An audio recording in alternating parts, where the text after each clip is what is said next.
सतगुरु की साजी निवाजी प्यारी सात संगत जी, प्यार और सत्कार से कहना धन निरंकार जी। सात संगत जी, संपूर्ण अवतार पानी में शहंशाह बाबा अवतार सिंह जी महाराज फरमाते हैं, जिनने कितनी सेवा मेवा मिल गया उसे ਨੂੰ ही सोहणियां पोशाकां पाए खाए पिया चूरियां। कहने का भाव यही है कि जिसने सतगुरु के दरबार में आकर निष्काम निरचित भाव से सेवा की है, उसे बिना मांगे ही तन मन धन के सारे सुख मिलते चले जाते हैं।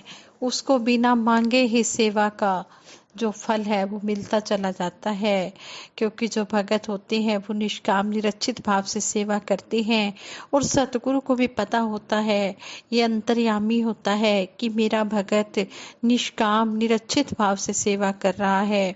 जो जो भी भगत के लिए सुखदायी होता है, ये उसको सब कुछ देता चला जाता है।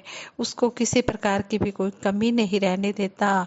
खाने के लिए भी उसे अलग अलग तरह के व्यंजन ये देता है, पहनने के लिए भी अच्छे अच्छे कपड़े देता है और संतों की सेवा करने के लिए भी ज़्यादा से ज़्यादा धन देता है। इस तरह ये सतगुरु बड़ा ही दयालु है, बड़ा ही कृपालु है।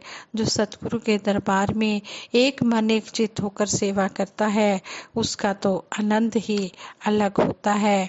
इसी टॉपिक पर ही दासी विचार करने जा रही है कि सेवा से मिलता है भक्ति और आनंद। तो आप जी ये विचार प्रवान करें, अगर कोई गलती हो जाए तो क्षमा करें। सात संगत जी कहते हैं, ये जो विचार हैं ये हैं गुड़गांव के रहने वाले सफल व्यवसायी समर्पित भगत गोपाल दास भाटिया जी द्वारा बताए गए प्रसंग पर आधारित ये महात्मा बता रहे हैं। कहते हैं बात 1966 के आसपास की है। उस समय दास गृह मंत्रालय भारत सरकार में 125 रुपये प्रति माह वेतन पर क्लर्क के रूप में जॉब करता था। उस समय 125 रुपये अच्छी रकम हुआ करती थी। किसी के पूछने पर वेतन की राशि यानी कि सैलरी की राशि बताते हुए भी खुशी का एहसास होता था कि 125 रुपये प्रति महीना सैलरी मिलती है। संत समागम नजदीक आ गया तो संगत में समागम सेवा की आवाज दी गई और दास ने 5 रुपए की रसीद कटा दी। निजामुद्दीन साध संगत के महात्मा इंद्र प्रकाश जी ने एक दिन सहज ही पूछा, भाई साहब जी, आप जी ने समागम सेवा कर दी है? दास ने बड़े उत्साह से जवाब दिया, हाँ जी, 5 रुपए सेवा कर दी है। दास को लगा कि महात्मा इंद्र प्रकाश जी यह बात सुनकर बहुत खुश होंगे, लेकिन उनकी जो देखने का भाव था वो बड़ा ही दास को निराशाजनक लगा। महात्मा इंद्र प्रकाश जी ने मुझसे कहा, 5 रुपए में तुम्हारा क्या बनेगा? पत्नी, बच्चे, पूरे परिवार की खुशहाली के लिए यह राशि बहुत कम है। और 50 रुपए अपने पास से देकर कहा, जाओ ये 50 रुपए मेरे से उधार ले जाओ और अपने नाम से इसकी रसीद कटा दो। जब आपके पास ये पैसे होंगे तब आप दे देना। अगर लाभ हो तो यह रुपए वापस दे देना। अगर आपको प्रॉफिट ना हो तो कोई बात नहीं, लेकिन मन में कोई इच्छा रख के, कोई कामना रख के ये रसीद मत कटवाना। महात्मा कहते हैं कि दास ने कुछ ही पलों में वह नोट हाथों में पकड़ लिया, रसीद कटवाई और महात्मा इंद्र प्रकाश जी को दिखा दी। पत्नी को जब यह बात पता चली कि दास ने इंद्र प्रकाश जी से 50 रुपए लेकर समागम सेवा में दिए हैं, तो मेरी पत्नी ने मुझसे कहा कि ये 50 रुपए आप मेरे पास से ले जाओ और अभी वो महात्मा को उनके रुपए लौटा कर आओ।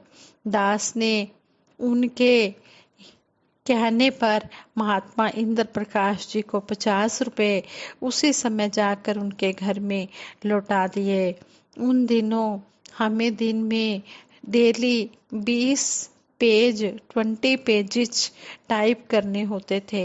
दास टाइप का काम अच्छी तरह से निपटाकर कंप्यूटर सेक्शन की सेवा में भी सहयोग देता था। उन दिनों विभाग का प्रिंटिंग का काम हमारे ऑफिस में ही होता था। तब कंप्यूटर अलमारी के आकार के हुआ करते थे। धीरे धीरे दास कंप्यूटर चलाने और उस विभाग के काम में बहुत अच्छी तरह से परफेक्ट हो गया। कुछ दिनों बाद कंप्यूटर सेक्शन इंचार्ज छुट्टी पर गए। वहां के काम को जारी रखने के लिए ऑफिसर्स की नज़र दास पर पड़ी, क्योंकि उस समय दास को ही ऐसा माना जाता था जो उस काम को अच्छी तरह से कर सकता था। इस बीच कंप्यूटर विभाग के इंचार्ज ने छुट्टी से वापस आने की बजाय अपना रिजाइन लेटर भेज दिया। ऑफिसर्स ने कहा कि गोपाल यह काम करेगा।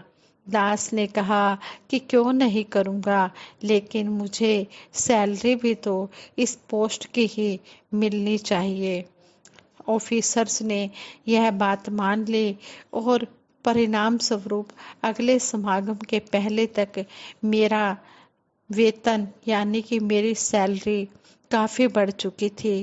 पहले दास का प्रमोशन हाई क्लास में क्लर्क की पोस्ट पर किया गया। उसके बाद कंप्यूटर डिपार्टमेंट का इंचार्ज ही बना दिया गया। 1 साल में दास की सैलरी कुछ रुपए बढ़नी थी, परंतु लगभग 3 गुना बढ़कर 350 रुपए हो गई। दास ने मन ही मन महात्मा इंद्र प्रकाश जी का थैंक्स माना, आभार प्रकट किया, धन्यवाद किया, जिन्होंने बढ़ चढ़कर सेवा करने की प्रेरणा दी और सतगुरु देव के प्रति कृतज्ञता प्रकट की, जिन्होंने इस तरह हमारी उन्नति के रास्ते खोलकर दास का घर खुशियों से भर दिया। लेकिन खुशियों का घर उन्हीं से ही खुशियों का घर उन्हीं का खुशियों से भरता है। कहने का भाव यही है, उन्हीं का घर खुशियों से भरता है जो निष्काम निरचित भाव से सतगुरु के चरणों में आकर सेवा करते हैं। हमारा मन तन धन सब कुछ सेवा में लगे। जो भी अपना तन मन धन संतों की सेवा में लगा देता है, उसी को महानता और भक्ति का आनंद मिलता है। जो तन मन धन की सेवा नहीं करता, जो तन मन धन से आगे नहीं आता, वह चाहे कि मेरे अंदर आनंद आ जाए तो ऐसे आनंद मिलने वाला नहीं है। जैसे कोई बिजनेस होता है तो उसमें हम धन भी लगाते हैं और तन करके उसमें मेहनत भी करते हैं और मन करके पूरा ध्यान भी देते हैं।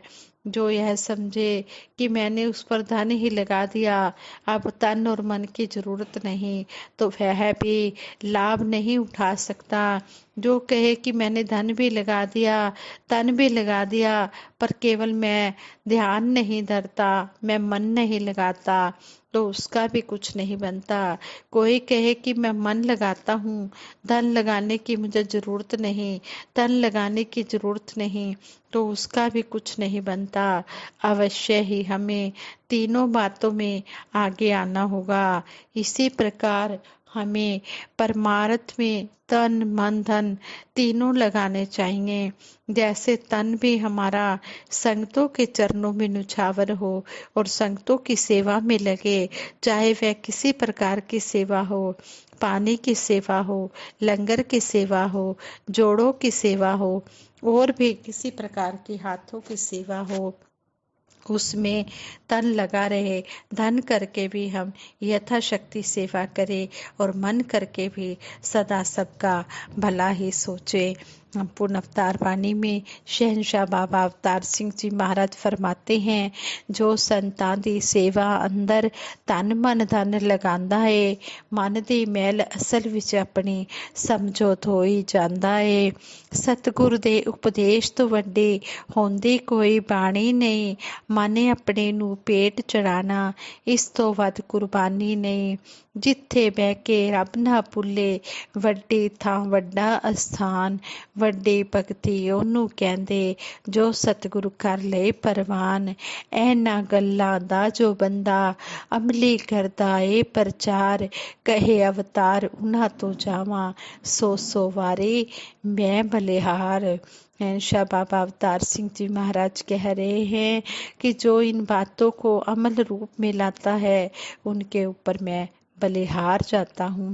अगर हम सतगुरु को खुश करना चाहते हैं तो हम सतगुरु के बताए हुए रास्ते पर चलते चले जाएं और सुखों के भागीदार बने और सतगुरु का आशीर्वाद प्राप्त करते चले जाएं और खुशियाँ अपने आप हमारे दरवाजे पर चल कर आएंगी। हमें खुशियों को मांगना नहीं पड़ेगा। ये सच्चा बादशाह तन मन धन से भी स्वस्थ रखेगा, किसी भी प्रकार की कमी नहीं आने देगा। लेकिन हमारा विश्वास पूरा होना चाहिए। हम एक मन एक चित होकर भक्ति में लगे रहें। भक्ति दे दो सभी को बख्शनिहार माता जी। हम सब बैठे हैं झोलियाँ पसार माता जी। जिसने भक्ति की मांगी दाता दात आपसे, सारे सुख पाएगा वो दिन रात आपसे। हम हर पल सबके भले की कामना करते हैं कि सच्चे पातशाह सभी को भक्ति दे दो, सभी के घरों में सुखों का वास हो, सभी को हर प्रकार के सुख मिले, सभी को खुशियाँ मिले, सभी को आनंद मिले, सभी इसी तरह सेवा सिमरन सत्संग के रंग में रंगे रहें और इसी तरह अपने मानव जीवन का लक्ष्य पूरा करें। अमलों दे नाल होणगे नबेड़े, जात तेरी किसे पूछनी नहीं। अमल करने से ही बात बनेगी, बातें करने से बात बनने वाली नहीं है। इसलिए दातार से यही आशीर्वाद मांगते हैं। सच्चे बादशाह जो भी बोले जा रहे हैं इनको हम कर्म रूप में ढालते हुए अपना लोक सुखी परलोक सुहेला करें। आशीष सबके भले की कामना करते हुए सिमरन करवाएगी। सभी ने मिलकर सिमरन में साथ देना है। तू ही निरंकार मैं तेरी शरण हाँ, मैनू बख्श लो। तू ही निरंकार मैं तेरी शरण हाँ, मैनू बख्श लो। तू ही निरंकार मैं तेरी शरण हाँ, मैनू बख्श लो। बोलिए सतगुरु माता सुदीक्षा सविंदर हरदेव जी महाराज की जय। निरंकारी राज माता गुरु बचन अवतार की जय। साथ संगत जी प्रेम से कहना धन निरंकार जी।